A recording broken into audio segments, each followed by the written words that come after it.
Sabi nila, spoiler daw yung mga parents sa generation ngayon. Pero para sa akin, we are just healing our inner child by giving the best for our children.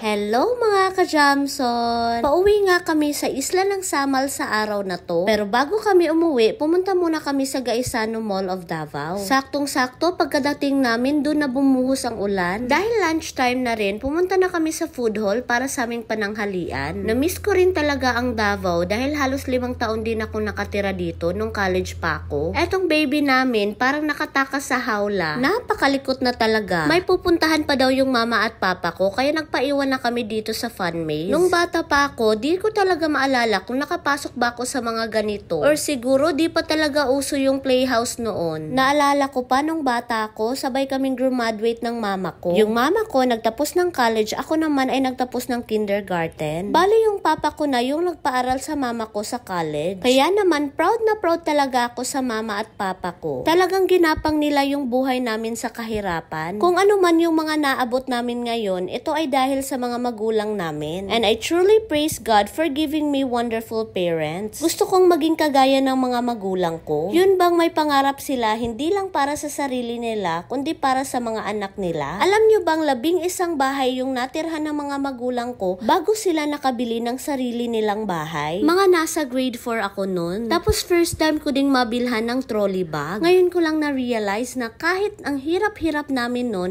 sa private school pa rin ako pinag-aral ng mga magulang ko. Sobrang thankful talaga ako. Kaya ngayong magulang na din ako, gusto ko ring mangarap para sa mga anak ko. Gusto kong mabigay sa mga anak ko, hindi man lahat, pero yung mga kinakailangan. Alam nyo bang sa tuwing dinadala ko sa playground, yung mga anak ko, hindi lang yung mga anak ko yung masaya. Pati kami ni daddy, tuwang-tuwa para sa kanila. Nung naging parents na kami, naging happiness na namin ang happiness ng mga anak namin. Kaya paminsan-minsan, dinadala namin yung mga anak namin dito sa playground. Talagang kasali na to sa budget naming mag-asawa. Yung hindi namin masyadong naranasan noon ay gusto naming iparanas sa mga anak namin. Naintindihan ko na rin kung bakit gusto ng mga magulang ko na ikasal kami ng asawa ko sa simbahan. Civil wedding lang talaga yung original plan namin. Pero nais ng mga magulang ko na maikasal kami sa simbahan. Ngayon, na-realize ko na kung bakit. Siguro gusto nilang maikasal kami sa simbahan dahil gusto nilang maranasan namin yung hindi nila naranasan noon. Talaga namang worth it yung desisyon na yun. My wedding day was the best day of my life talaga. And so much for that, eto at nag-grocery na kami. Kung dati, tig-isang basket lang yung dala namin, ngayon tagda-2 cart na. Talaga namang non-stop yung blessings ng Panginoon. Just cast your burden upon the Lord and surely He will sustain you. O siya, eto lang muna for today's video. Thank you for watching. Amping!